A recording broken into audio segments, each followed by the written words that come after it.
आप देख रहे हैं हेडलाइंस डेली एचटी न्यूज। शनिवार को भाजपा के पूर्व विधायक सुदर्शन गुप्ता द्वारा गलत तरीके से 2000 लोगों की भीड़ इकट्ठा किए जाने के विरोध में उनके खिलाफ कड़ी कार्रवाई की मांग को लेकर कांग्रेस के 3 विधायक एवं नगर अध्यक्ष राजवाड़ा पर देवी अहिल्या प्रतिमा के समक्ष धरने पर बैठ गए थे। तब एसडीएम राकेश शर्मा एवं सराफा थाने के सीएसपी डीके तिवारी कांग्रेस विधायकों एवं नेताओं से अपने शासकीय दायित्व को पूरा करने के लिए चर्चा करने गए थे।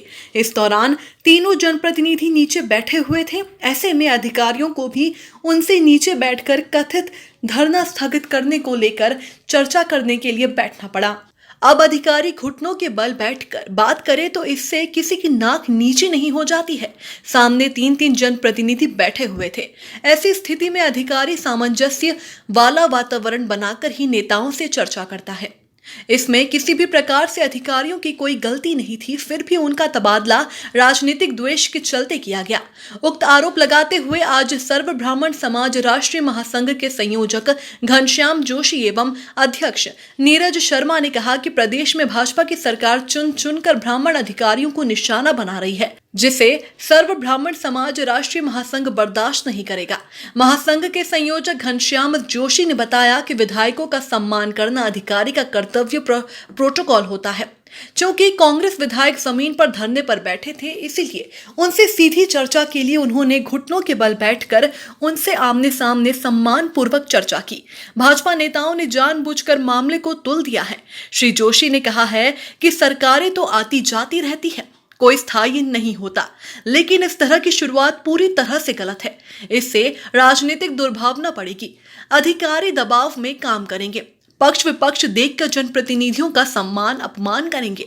श्री जोशी ने कहा कि पूर्व में सीहोर कलेक्टर भी मुख्यमंत्री शिवराज के सामने घुटने के बल बैठे हुए दिखाई दिए थे, तब तत्कालीन शिवराज सरकार ने उसे गलत क्यों नहीं माना। श्री जोशी ने इंदौर के अन्य ब्राह्मण अधिकारियों का नाम लेते हुए कहा कि उनका भी लॉकडाउन में द्वेषपूर्ण तबादला किया गया है। सर्व ब्राह्मण समाज राष्ट्रीय महासंघ की ओर से संयोजक घनश्याम जोशी एवं अध्यक्ष नीरज शर्मा ने कहा कि कोरोना लॉकडाउन के दौरान सरकार ने कर्मकांडी ब्राह्मण पंडितों पुजारियों के लिए 8 करोड़ रुपए देने की घोषणा की थी, किंतु वह राशि भी अभी तक किसी भी ब्राह्मण पंडित या पुजारी तक नहीं पहुंची।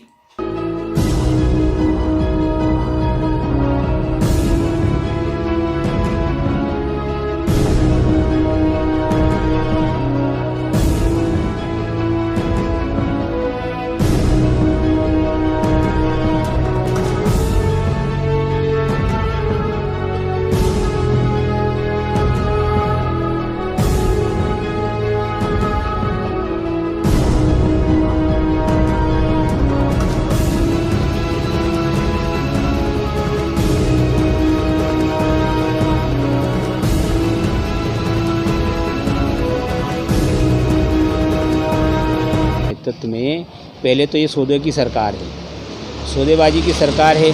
सौदेबाजी की सरकार के बाद में जब इन्होंने आए तो इन्होंने मध्य प्रदेश के अंदर आते ही सबसे पहले तो ट्रांसफ़र उद्योग चालू किया। उसके अंदर ट्रांसफ़र उद्योग में उन्होंने एक ब्राह्मणों को विशेष रूप से निशाना बनाया। इंदौर के अंदर सबसे पहले हमारे माफियाओं से दबंगतापूर्वक कार्रवाई करने वाली रुचिवर्धन मिश्र जी जो इंदौर में डीआईजी थी, उनका ट्रांसफ़र किया। उसके बाद में इन्होंने इंदौर में कोरोना काल के अंदर पूरी जान लगा के 7 या 8 संभागों में अपनी जान लगाकर काम करने वाले जाबाज कोरोना योद्धा पंडित आकाश त्रिपाठी का ट्रांसफ़र किया। उसके बाद में 2 अधिकारी, एक शाश्वत शर्मा जी का ट्रांसफ़र किया। उसके बाद में एक डिप्टी कलेक्टर श्रीलेखा सूत्री जी का ट्रांसफ़र किया। परंतु कल कुछ कांग्रेस के विधायक और नेता देवी अहिल्या माँ की प्रतिमा के समक्ष अपना धरना दे रहे थे, तो उनको समझाने के लिए क्षेत्र के एसडीएम और क्षेत्र के सीएसपी डीके तिवारी जी और एसडीएम राकेश शर्मा जी उन्हें जनप्रतिनिधियों के सामने उन्हें समझाने के लिए गए थे कि वो कानून व्यवस्था नहीं बिगड़े, इसलिए उन्होंने उनके समक्ष बैठ के बात की थी। परंतु इन्होंने भारतीय जनता पार्टी के नेताओं ने इस विषय को लेकर मुद्दा बना लिया कि वो घुटने पर बैठ गए, कांग्रेसी के नेताओं के सामने घुटने पर आ गए, जबकि ऐसा कुछ नहीं था। जबकि भारतीय जनता पार्टी एक एक करके ब्राह्मण नेताओं को निशाने पर ले रही है और उनके तबादले कर रही है देशतापूर्ण कार्रवाई करते हुए। आज जो कोरोना काल चल रहा है, जब राकेश शर्मा जैसे एसडीएम ने पूरी तन्मयता के साथ में अपना कार्य किया कोरोना के अंदर, मैं व्यक्तिगत रूप से मैं भी कह सकता हूं कि उन्होंने इस क्षेत्र में काफ़ी अच्छा काम किया। उनका ट्रांसफ़र करना द्वेषतापूर्ण कार्रवाई है। नगर पुलिस अधीक्षक डीके तिवारी जी का इस तरीके से ट्रांसफ़र करना गलत है। परंतु आज जब कोरोना काल के अंदर ब्राह्मण समाज के जो पंडित लोग हैं, जो पूजा पाठ कर्मकांडी लोग हैं, उन्हें 8 करोड़ रुपए देने का जो राज्य सरकार ने आश्वासन दिया, 8 कौड़ी भी आज तक उन पंडितों के पास तक नहीं पहुंची।